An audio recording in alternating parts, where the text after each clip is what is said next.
Hello, everyone. Welcome to Spinning the Yarn with Taylor Navarro. I am Taylor Navarro, and we are here on Twitch at euphoria. Make sure that you're following euphoria on all of the socials down below, and you're hitting follow on Twitch, so that way you know when we're going live. As I said, my name is Taylor Navarro. I use she, her pronouns. I am a tan skinned, mixed race woman with long, wavy brown hair, glasses, a black hoodie that says Wicked on it with green elements, and also a purple Gengar beanie. So you're here with me for Spinning the Yarn. What is spinning the yarn? Well, spinning the yarn is an idiom that we use here in the UK for when we're telling stories together. I wonder how that relates to TTRPGs. You'll never guess, but also, this is a crafty talk show, so we are actually going to be doing crafts, some with yarn, some without yarn, and so the title's a joke, and it kind of kills me a little bit inside every week that I have to explain the joke, but there are new people in chat, so I'm explaining the joke. We're very lucky here at Spinning the Yarn. We do have a sponsor for this season. So this season of Spinning the Yarn is sponsored by Brambleheart Games, the creators of Fey Earth. They are crowdfunding for Hidden Folk of the Feywild, a new bestiary for D&D 5e, featuring obscure Fey and magical creatures based on European folklore. Each creature has a unique stat block, spells, and a description of the real lore that inspired it. Check out the crowdfunder at the link that I am going to put into the chat right now. And I'm typing it, and you're gonna see it, and you're gonna be like, wow, we want to look at this thing. And we should, and you should go check that out. And thank you so much, Brambleheart Games, for sponsoring this season of Spinning the Yarn. So usually this is the part of the show where I tell you about the crochet or knit wearable that I have on, but we've gone with cozy gamer vibes today, and I'm not wearing anything that I've made. I've already done a repeat this season. Yes, I am ashamed. And we're not going to talk about it, but technically this Gengar beanie is knit by a machine and embroidered by a machine, but it's close enough that I'm counting it. And okay, what am I working on? So hey, remember how 2 weeks ago I was like, oh, I'm gonna crochet myself a top to wear on the Saturday night at UK Games Expo next week? I didn't finish it. We all knew it was gonna happen. I was a little bit optimistic. I can show you. I did finish the front panel. So this is the beautiful front panel. It's gonna go like this, and it's gonna be beautiful. And I'm working today on the back panel that might turn out to be the front panel because I like it better. So look, hang on, I'm holding everything all weird. It's this line of skulls, and they're pink, and it's great. It's what I'm working on.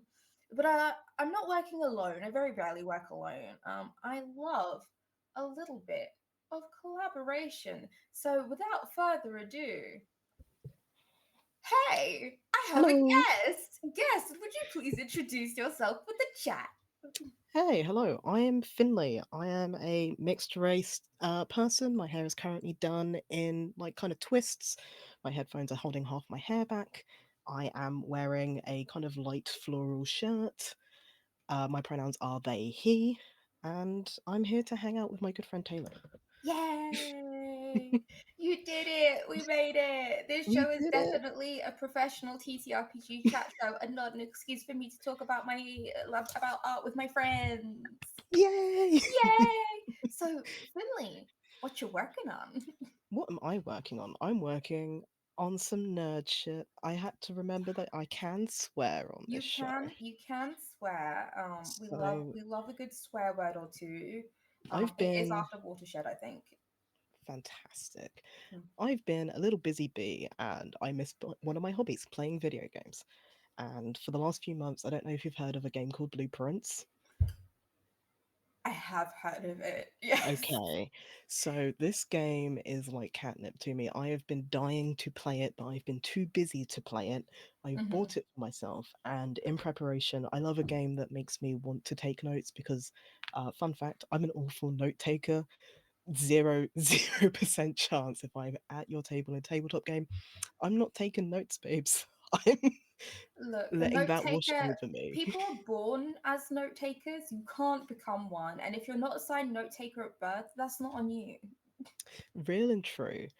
So but I do love a good puzzle game, and one of my hobbies is actually bookbinding. So I've made myself some little covers to make myself a little notebook. So this is just a bunch of paper printed out, laser printer, and a dream of like random public domain like architectural drawings. Ooh. I've chopped up and stuck together, and I've used my lovely laminator to foil some text that just says blueprint, Mount Holly Mysteries, my notes and ramblings. So it's going to be a little A6 notebook that I'm going to bind, hopefully using a Coptic stitch if I remember how to do it. But these are my covers, just kind of ripped together, torn together, and I've just got to do all the paperwork to put within it and then sew it all together. That is so cool, and this is also a first for spinning the yarn. So thank you, achievement unlocked. Hell You did yeah. it. Um, that's really good. I love that you're making a personalized notebook for it because I was playing with my daughter a game called Botany Manor, Okay. um, and it's like one of those games where you go through and it's just like you had all of this knowledge and you have to unlock it again because X happened, Hmm, you know. hmm. And so like we're trying to figure out how to make these flowers bloom and like looking at all of like the clues and stuff that we're finding, and I am rapidly making notes on my phone Yeah, um yeah. so that way we can remember, because we were like unlocking like two or three flowers at a time and we had to figure out like which clues went to which.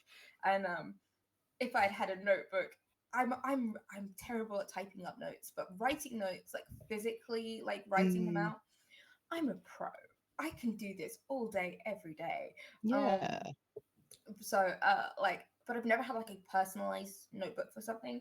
The most I've had, in fact, I can show you, because I'm one of these girlies. I get the plain notebooks from Uh, Hobbycraft, and then I shove all of the stickers onto it. And this is how you know this is like one of my D&D home game notebooks, because it's yeah, covered in yeah. stickers.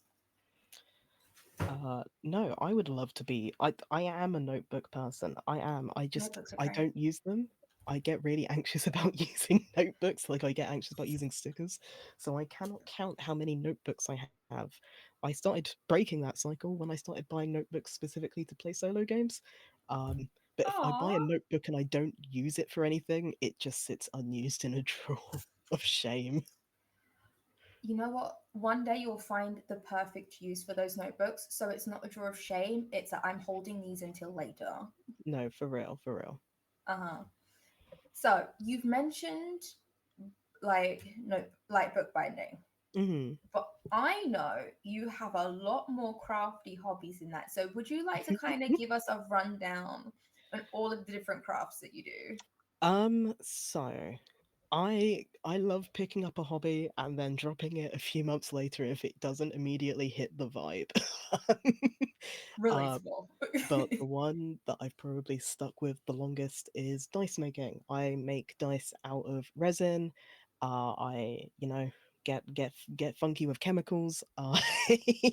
I make all fun designs. I polish them, I ink them, and I sometimes go to conventions to sell them.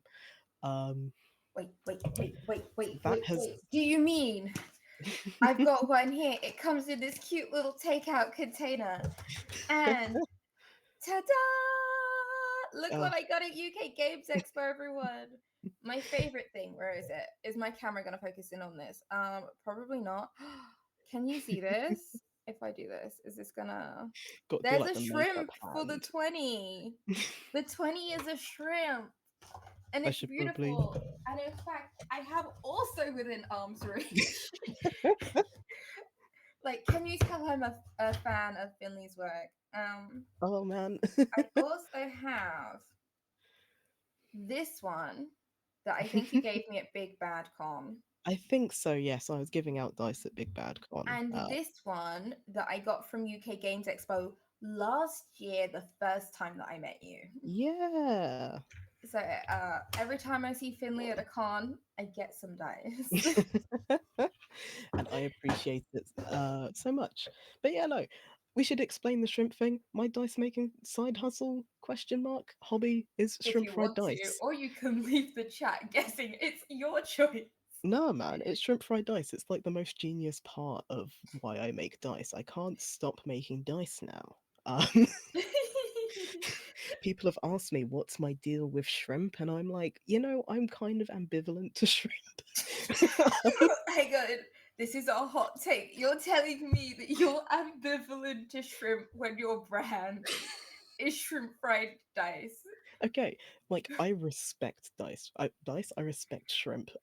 We've always had like fish tanks, so we use shrimp. And fun thing about shrimp, if you put them in a fish tank, they do a lot of like cleaning for you. They get rid of a lot of algae because that's what they eat. So they're kind of like your Oh, little cleanup crew. They're cool. You can just see oh, them that's popping around. Finding Nemo. Yeah, that's That's what why shrimp they do. got a shrimp in there. Yeah, yeah, that's what shrimp do. The more you know. The more you know. So like they're cool, yeah, shrimp, but like I don't have some like deep seated adoration for shrimp. You know, that's really funny because when we were walking around UK Games Expo, I had told me to tell you about a specific store because they had like really cute, cozy gamer Yeah. like hoodies and stuff. And I was like, text Finley, there's shrimp stuff here, and I forgot. No, Ida came back and told me about the shrimp stuff, Oh and my I gosh. don't always have the confidence to tell people I don't love them that much. like I think they're cool. Somebody clip this for me so that way whenever someone asks Finley their feelings on shrimp, we can just send them the clip from this show and they'll understand. Like fish, like shrimp are objectively cool, but like I'm not in love with shrimp. I've had a lot of people ask me why shrimp, and there's not an answer. It like literally the name happened to come to me in a dream kind of thing. I sat bolt upright. I was like, my dice account has to be called Shrimp Fried Dice. I You're was just a telling me a fan of the shrimp fried pun. these dice? I am telling you a shrimp fried these dice. Like, it's so funny. My sister was with me at UK Games Expo, and we walk up to your stall, and she just sees the little like cooking shrimp and like the toy like frying area, and she Yeah. says to me and goes, "You're telling me a shrimp fried these dice?" And I was like, "Look at the stall title." I just like, ah! That's like the best thing about doing cons, right? It's because people will make that joke and then read like whatever information I have out and then continue to laugh. You're spreading joy. You are spreading joy, and we are lucky to have you at cons spreading said joy. So thank you for that. No, it's my pleasure. Oh, give me a second. I'm definitely going to remember how this works. Look, look, I've lost my post-it note. My desk is littered with post-it notes. I don't know if anyone has seen. Oh, what's the film with Ryan Gosling But and he's a stunt man oh, and he is has it Drive? no. No. No, so he's a stunt man and Aaron Taylor Johnson, who he's the stunt double for, goes missing and he's got to find him. Oh, I'm not. I'm no good with And films, oh friend. my gosh, it's got, is it Emily Blunt in it? You I could don't tell know. me I what watched it on the you want. plane to Big Bad Con and I saw it with my husband in the movie theater. But there's like this scene where they're in like Aaron Taylor Johnson's apartment and it's literally there are sticky notes on literally on every surface and some of them make sense and some of them don't make sense and they're trying to find the password for his phone because it's going to Ah, be on a sticky note. But anyway, that's the point of reference for the state of my desk right now. And on one of those sticky notes is the pattern that I've imagined in my head for how I'm going to do this back panel. okay. And I can't see it. Oh So I'm no, just making up as I go along. I've put these in misaligned. My Oh notebook's going to be a no, little bit wonky. that's okay. A little It's bit okay. wonky means it's just personal, you know? It's like handmade. You can tell, and I like that. Like, I'm one of those people. I said it in the first episode of Spinning Leon. I don't think I've said it this season. I don't believe in frogging unless an absolutely frogging. For those of you who don't know, is when you have made a mistake and you just pull out all of the yarn and do it all over again. And I have to have made the most egregious error um, to force myself to frog because otherwise I will just keep crocheting, and I will make up for it somehow going forward. And that's my personal viewpoint. Is it a hot take? Absolutely. It's Um, absolutely a hot take that I agree with. I'm but not also frogging this that. is my show and I can do what I want. So, No, I um, felt seen by that. I'm not frogging. Are you kidding me? frogging in this economy, absolutely not. But that's okay because the thing is, technically, we're supposed to be talking in the crafting comes second, and you can tell in some of the episodes.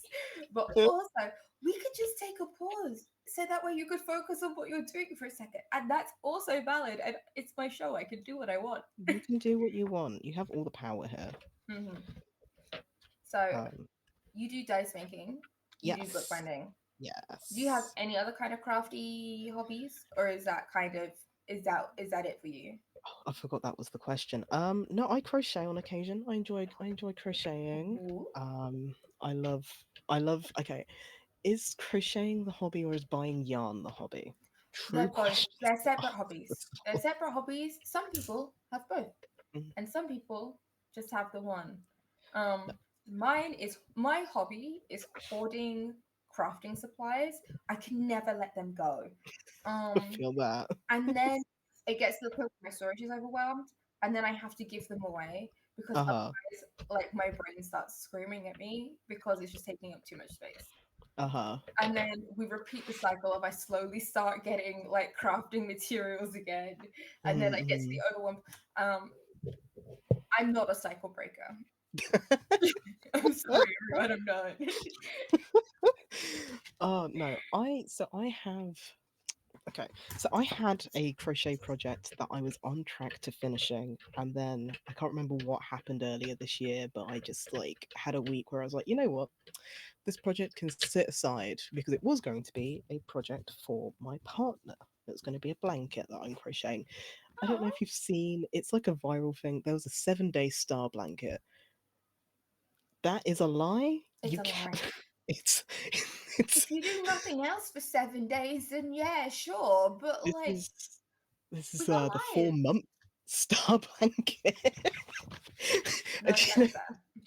and do you know what's annoying? I'm right at the end. Like I've got maybe 4 more rows to do, but Oh, Finley. they're all double crochets, and for some reason this pattern has made me hate the double crochet. I have something against it. I'm doing triple crochet posts right now. Mm. I will be going into I think double crochet in a second. So I um just relatable, This but also project has just spawned a hatred that I didn't know I had really. Um, look, when it comes to crafting, and I think also when it comes to like uh play and game design, there are certain elements that bring out a visceral hatred in you that is natural for human beings to have, and it's mhm. directed towards like a fictional or like an animate object. Doors. Yeah, yeah, yeah, yeah. No, I hear you. I get you. You know what I mean? So yeah, no, I get it. I absolutely 100% am on the level with you Um, about that specific element, and that's but okay. yeah, but yeah, it's chill. I did a lot of crocheting at the start of the year when I was optimistically like, well, I'll only be off work for a month with this leg injury of mine. I've got plenty of time to just relax. And then I crocheted like a ton of amigurumis and just kind of gave them out. Aww. And then I said, I'm going to crochet myself a jumper. My friend bought me some lovely yarn. I've done 2 back panels. There is nothing else done.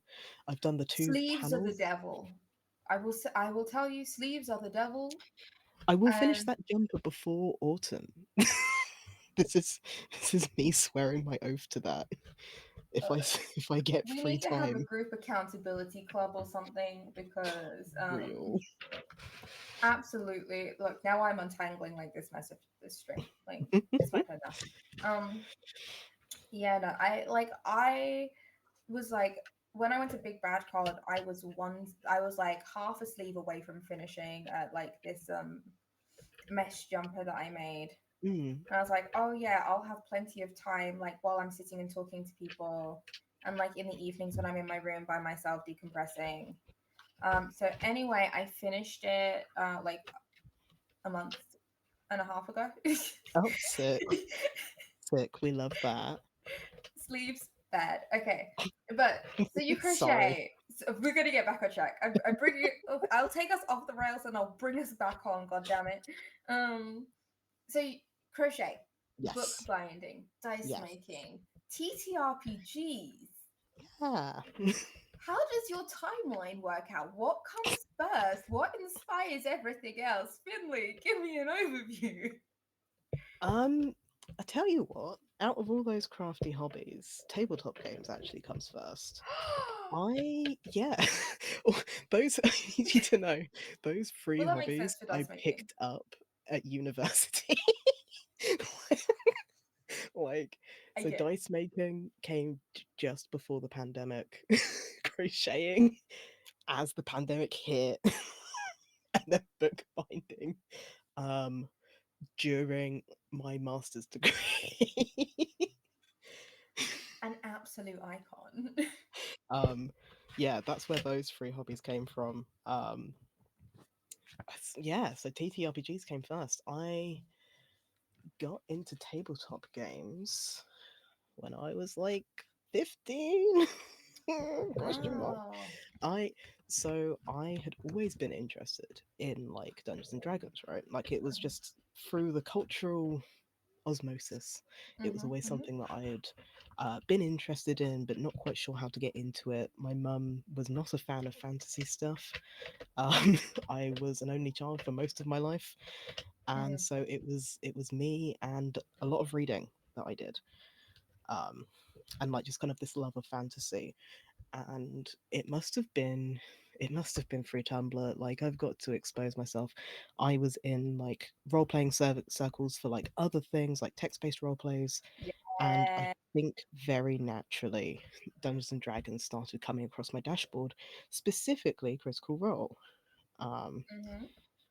and one thing led to another. It probably wasn't until I was in college, so kind of 16, that I finally kind of got the confidence to ask my friends. Like, I bought the starter kit for D&D 5e, and I was like, I want to try and play this. um, so that one, out of everything, comes first. Um, I then, played a little bit at like my local comic book store. Um, there's definitely an energy there. Playing like in Mm-hmm. person as like a marginalized person who was definitely going through a gender crisis at the time too.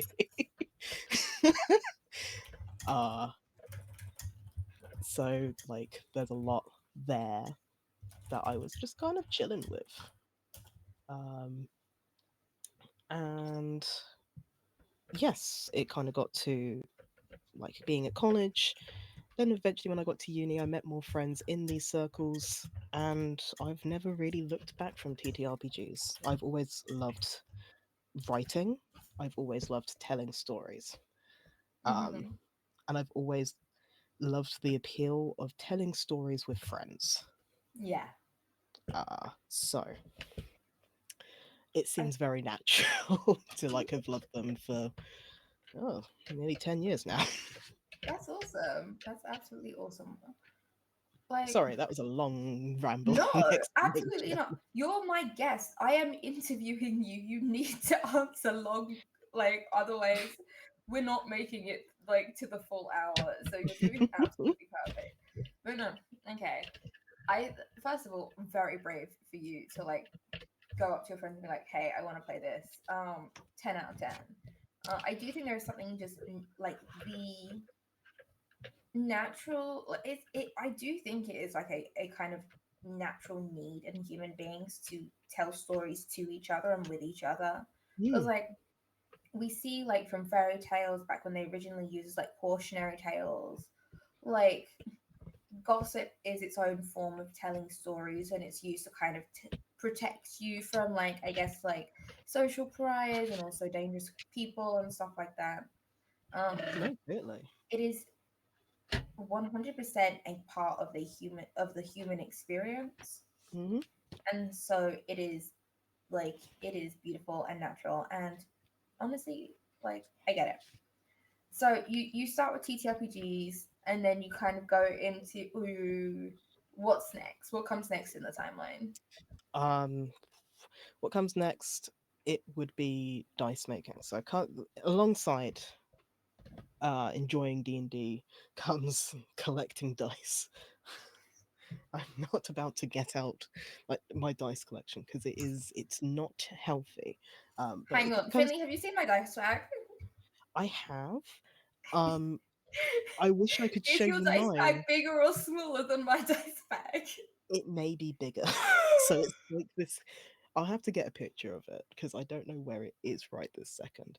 But it is this giant sack that is styled after the bell bag from Animal Crossing.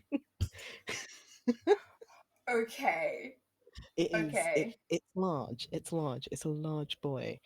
Um, and so you know, I start collecting dice. As we In all do. hopes that I don't know, become a player at some point. The thing is that when you ask your friends to play D&D, you become the de facto GM. Oh no.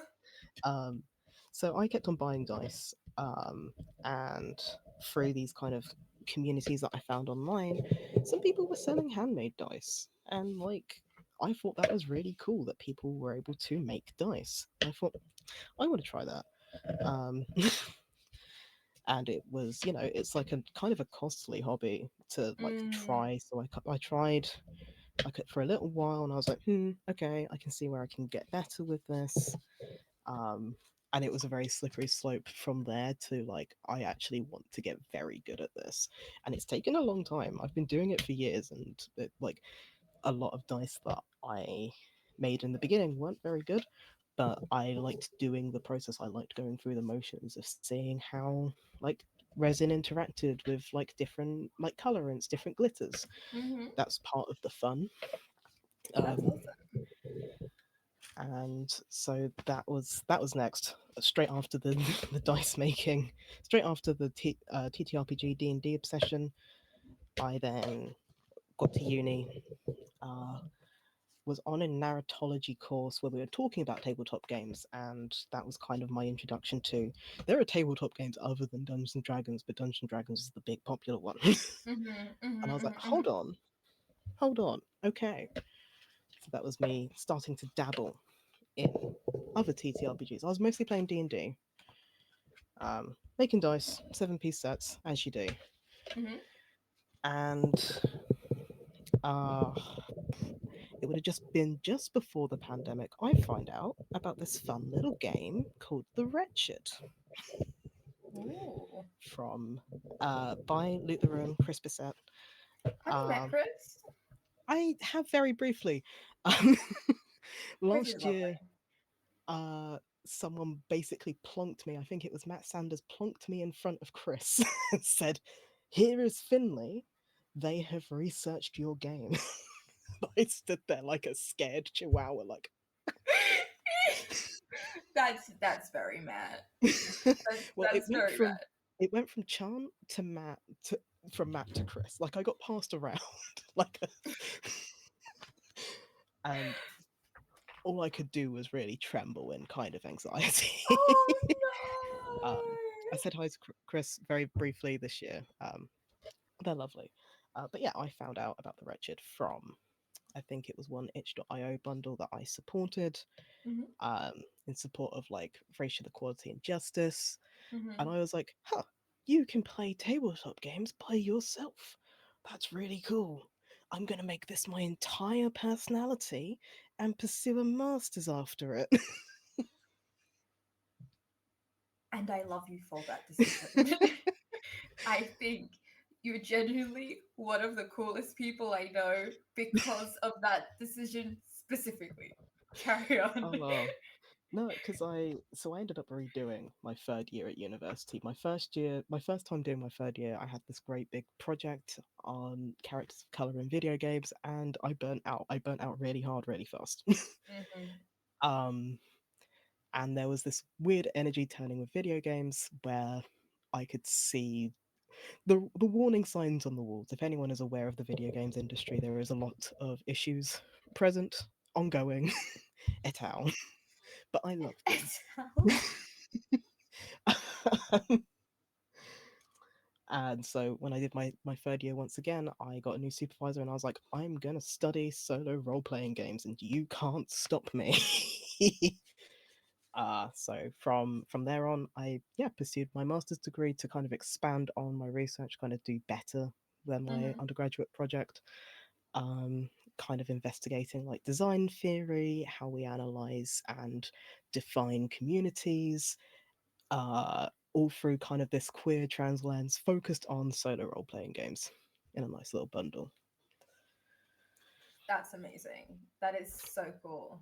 So if you want solo games, people ask me, what's your favorite solo game? I answer differently most days because I don't have a favorite one. There are ones that have like stuck with me. There are ones that I'm like, I'm gonna vibe check you, and I don't think you want the one that has left me ugly sobbing on the sofa. So I will tell you about my adventures as a teenage witch. Look, can't fault you there. I cannot fault you there. Some people just need to be vibe checked. Like, of course, I've Sometimes got you need tons of to just be a vibe recommendations, check, you but know? you know, the only person that got the full spectrum was my lovely, lovely supervisor. Every week, I was coming back to him with a different experience. Oh my gosh, that's incredible. That sounds like it was like so fun. It was a lot of fun. It was obviously difficult, but because I loved the topic and doing a masters was a lot of work, it went by very smoothly. Oh, that's awesome. We love that for you. Okay, so that is kind of the grand Finley timeline. Hell yeah. Okay. I'm gonna softball your question because you've done a couple of really intense answers. Sorry. No, it's okay. I'm trying to give you a break before I go on another one. So this is for you more than anything else. Do you craft while you play TTRPGs? So I am often the GM. I am Ooh. currently I very sparsely playing games. I am currently playing in a Pathfinder 2e adventure right at the moment, but for most part of my like TTRPG playing, I am the GM. So unfortunately, not. I am staring at my notes scattered everywhere, somewhat frantically.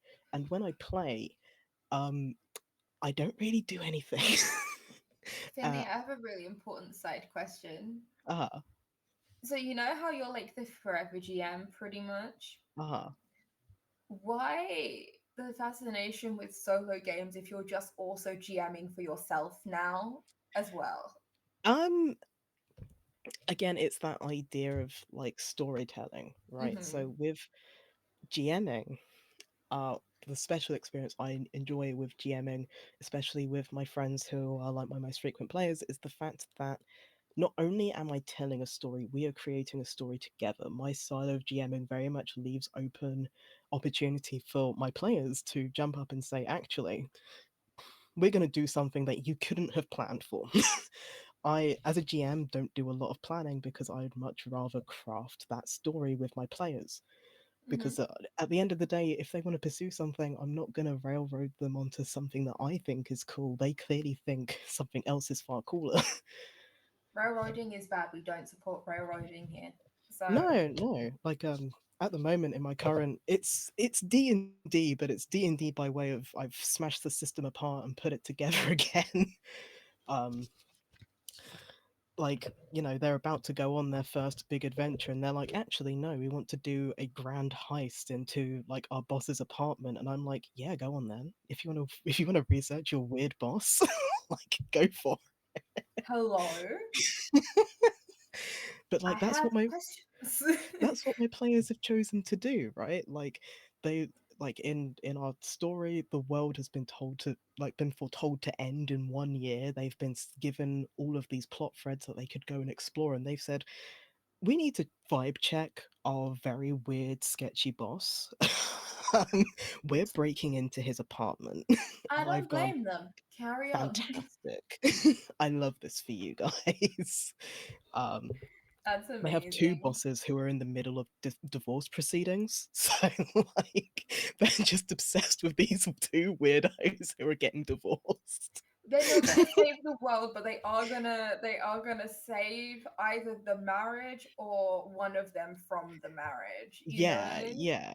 Like, not Like I don't sure which yet, but those two specifically are gonna be saved. yeah, I don't know what they're planning to do. I don't know if they're trying to get them back together or like make the divorce go quicker. I'm uncertain of that, but that's the joy, right? Like that's what I find Yeah. exciting. Like I was that was like a B plot, maybe a C plot. Like, oh, by the way, your boss is getting divorced and is really unpredictable and emotional about it. Look, fair. No and so judgments it's from me. No, and so it's like good fun to me anyway. It's a silly fun story that I'm telling with my friends. Um, and so that's what GMing is for me. It's telling a story that I couldn't have told by myself. Whereas hmm solo gaming for me is being able to tell a story that I couldn't have made up myself. It gives me everything I need to do to experience a very specific vibe, hmm and I love it pretty much every time. Like, obviously, there's some solo games that I just haven't vibed with as much, and that's okay. Yeah, you don't have to like every single game that you play, and it would be Um, kind of weird if you did. but solo games basically give me the framework to say, have you ever thought what it would be like to be a bumblebee? And I've been like, no, tell me more. Tell me more, Bumbling by Button King Games. This is just me like slowly plugging like every game that I adore. Let's go. We've got like 20 minutes left. You can get a bunch more in here for sure, for sure. um, Okay. Yeah. so that's the difference for me. That's what's in it for me. That's very Um, interesting. to go back to the original question of do I craft while I play? In my Pathfinder game I'm currently in, no. I have an auditory processing problem. So if I do anything else but put 100% focus into Oh yeah, listening, no. I miss things. No, that's fair. I get that. I 100% get that. My auditory processing has gotten a lot worse recently. And so Mm, like I used to craft while we were playing D&D, and now I have to sit and listen because otherwise I'm gone. yeah, yeah. And so like yeah, I do, and that's why I also don't really take notes, because if I'm writing I'm not listening. I remember like I tried to take notes first year of university. Um, and one of my narratology lessons, I came out, these were 3 hour lessons, and I Oh came out my with one god. sentence on a piece of paper, and it was Gustav Freytag and his funky and his funky pyramid. And that was all I'd It was clearly important. It was written. important. And I drew like a triangle because that it's like to do with like storytelling, pacing, hmm and like structures of storytelling. And that's I hadn't labeled the triangle. I just wrote his name and said, "This is his funky pyramid." And I was like, and I think I decided after that day, I'm not going to try and take notes anymore. It's You don't clearly need not them. working They for share the me. PowerPoints. You're good. Yeah, Okay. so I I'm can't do anything. gonna I'm gonna give you another fun question. Hmm. So we know that you're a game designer. We know that you make dice and you crochet and you bookbind. Yes. What are kind of the similarities for you when you approach each of these different art forms? Okay. That's a really interesting question. Um, Strangely enough, it's kind of like the method of doing it. The like method of going, okay, I need to start here definitively. If I'm going to bookbind, I need to start with an idea. If I'm going to make a game, I need to start with an idea. If I'm going to crochet, I need to start with an idea. They all start with the idea. Mm-hmm. And all of these hobbies kind of follow on from one another in a very sequential process, for me anyway.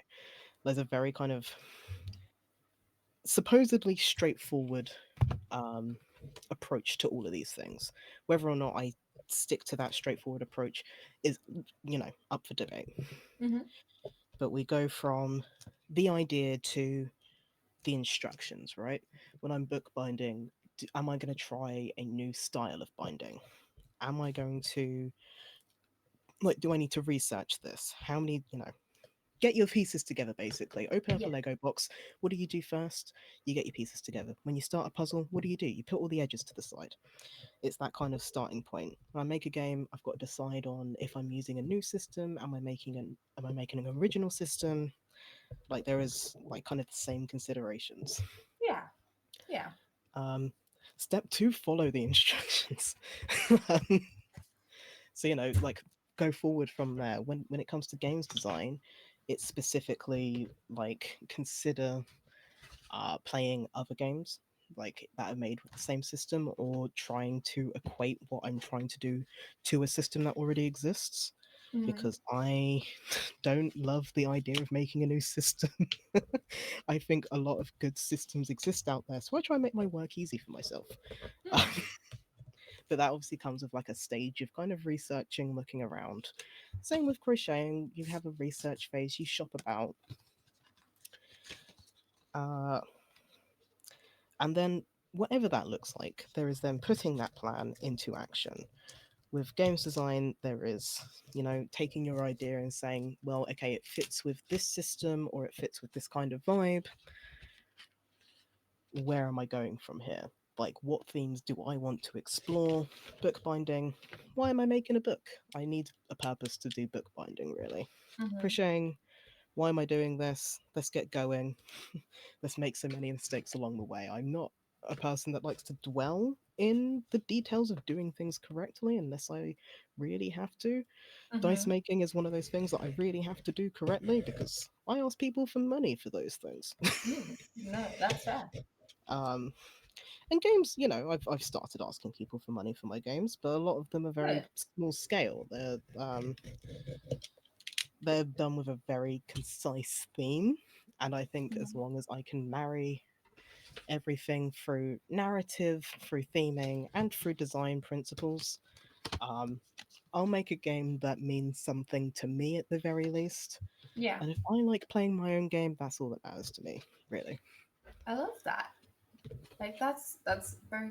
This is the first time somebody has said like it's like the method that kind of Mm, marries all of these different art forms.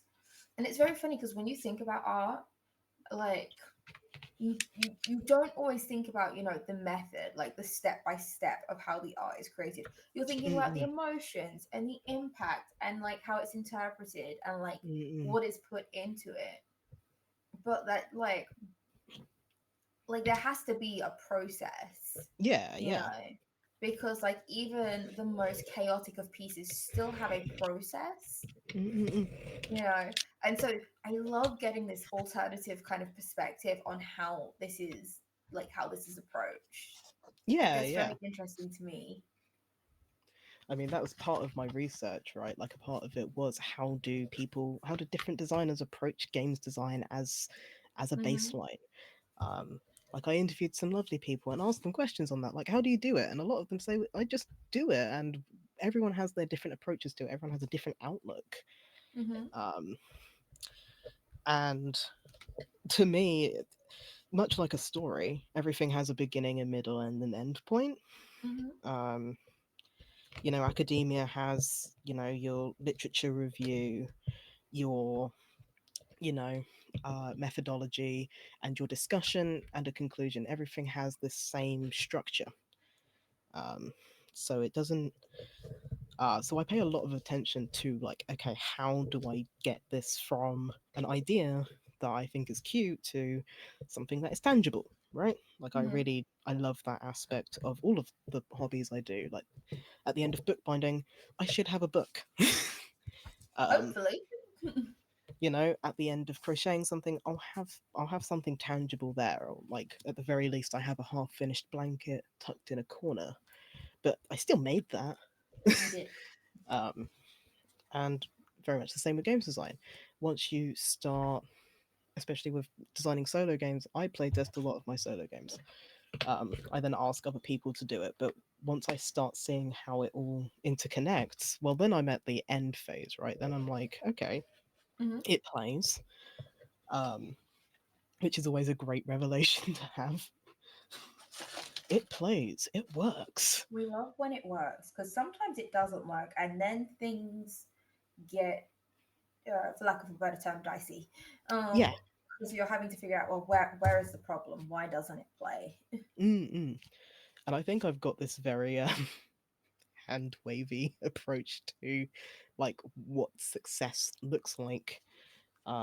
Because to be quite honest, in like queer studies and studying queer theory, a lot of it, or a lot of what I studied was actually about like failure, about queer failure. It's a lot about Oh, that's interesting. how we can reclaim failure as queer people, and then it's a success because there was never any other option, right? Yeah, no, um, I get that.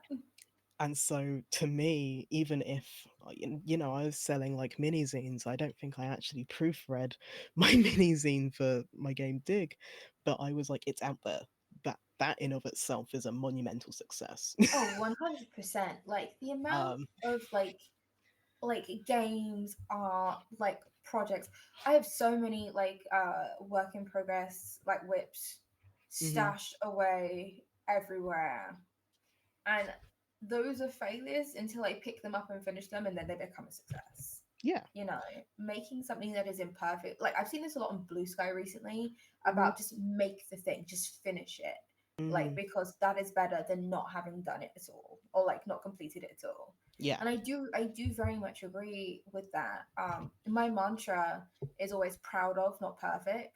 Mhm. And sometimes you can just be proud that you made the thing at all, Oh even yeah. if it is the trashiest, most rubbishest version of Mm, the thing. If it's complete and like you like readable, like yeah. Yeah. wearable, you know, that's the most important thing.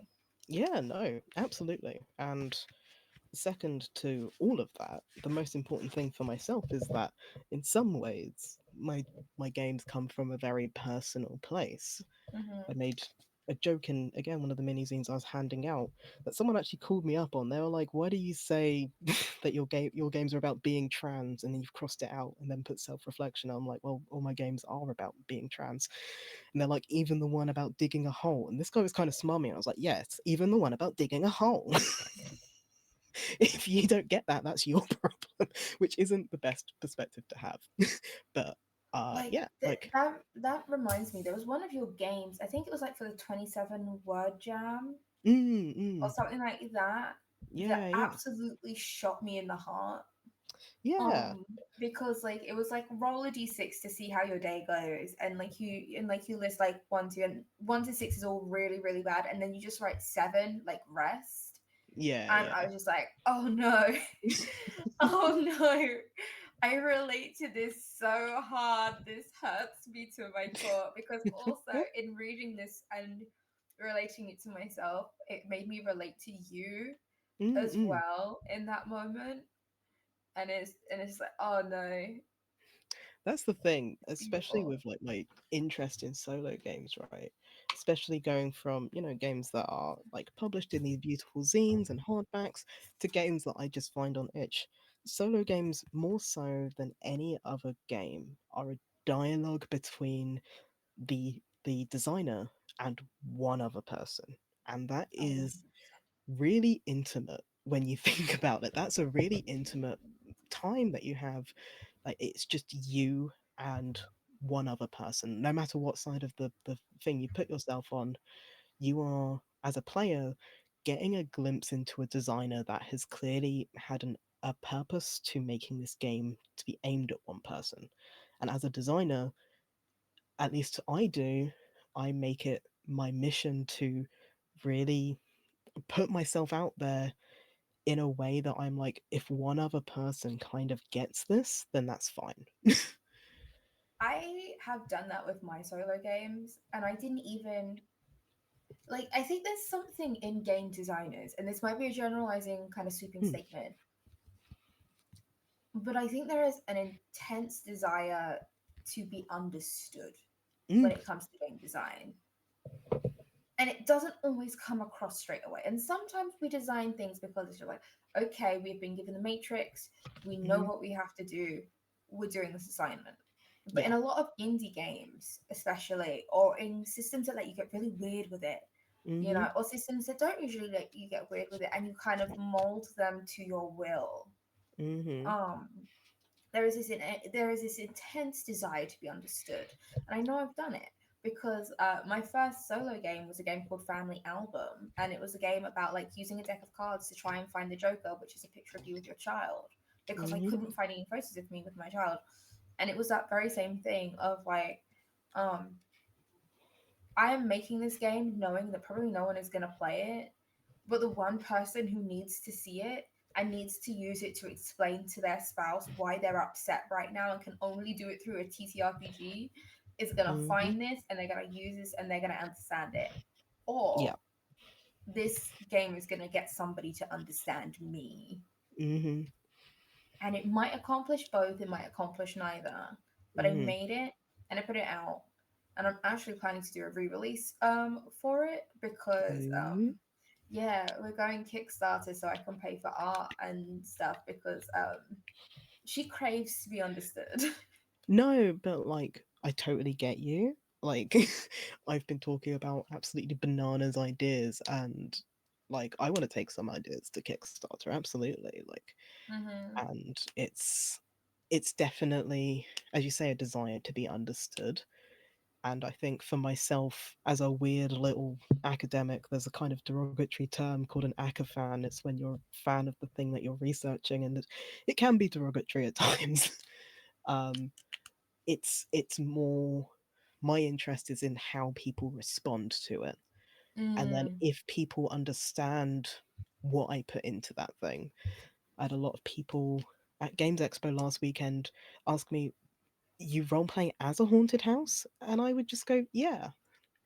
um, and I wanted to see how they reacted to that, because a lot of people, I think, that I was talking to hadn't necessarily thought that you could role play as a seemingly inanimate object.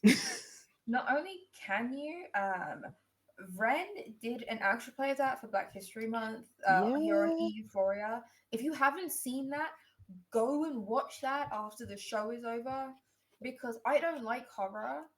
And Ren created the most beautiful, tragic, haunting story in incredible like visual effects makeup. Um, as a haunted house Literally. and literally you can do it and you can make it amazing and it was like the marriage of your game and Ren's performance has endeared me to that game something fierce. Ren's performance was phenomenal. It was Yeah. everything that I could have wanted. It was everything that I didn't know what to expect for someone else to play my game. I hadn't really tasked anyone else with playing that game. That game was a product of my master's degree.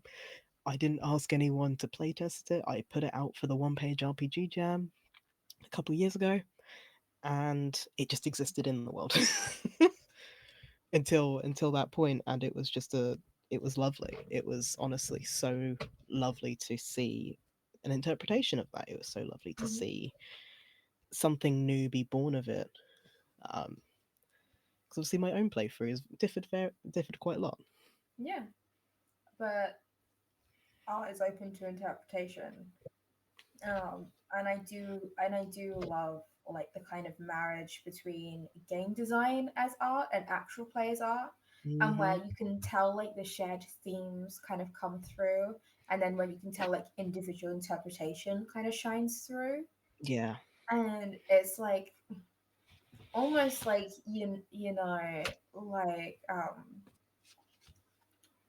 like a whisper and how it changes as it kind of goes through like rumor and gossip and it is shaped as like the story goes through. Hmm. um and that is one of the things that I find personally most endearing about TTRPGs, you No, know. absolutely. Oh my goodness. It is.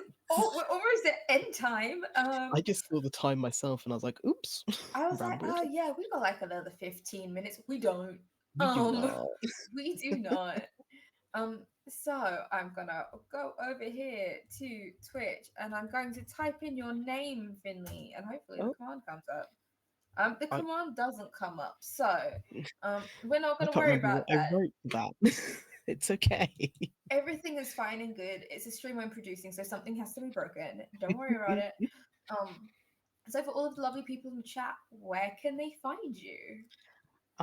So you can find me over at Blue Sky, Finley Ginley at bluesky.social or whatever it is. Hmm. Finley Ginley, most places. My itch.io is Finley-Ginley. There you can find some of the games I talked about, some of the games Taylor brought up. You can find most of my games about being trans, and you can think about it. Um, where else can you find me? Nowhere. Nowhere else. Yes, Find you're me in a here right now, and I'm here. also on our YouTube when this is uploaded. Hell yeah. Find me in a random Discord server. I don't know. Ooh, now that is a game of hide and seek that I want to play.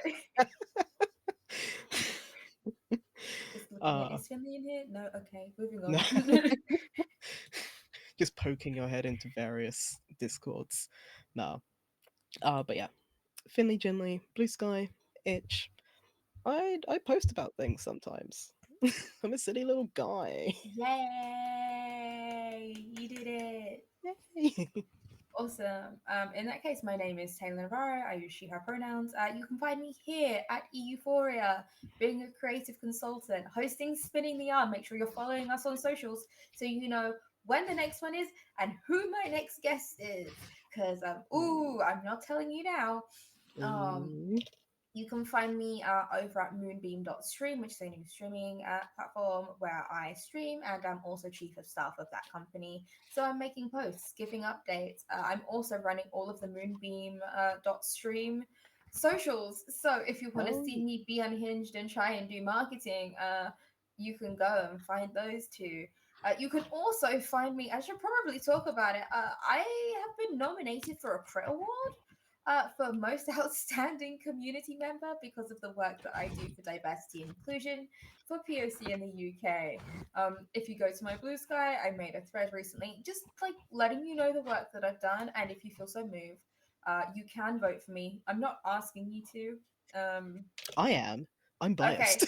But Finley's biased. Finley has benefited from the programs and things that I have introduced, and I'm so glad that they have. But also, yeah, Do look it. at that, I guess, and find me in those Crit Award nominations. Once again, I want to thank our sponsors, Brambleheart Games. Remember, they have a new Kickstarter that is coming out, and I'm going to pop that in the chat once more. Brambleheart. Make sure that you go and check out that Kickstarter. And that's it from us here at Euphoria. So thank you so much, and we'll see you next time. Bye. Bye.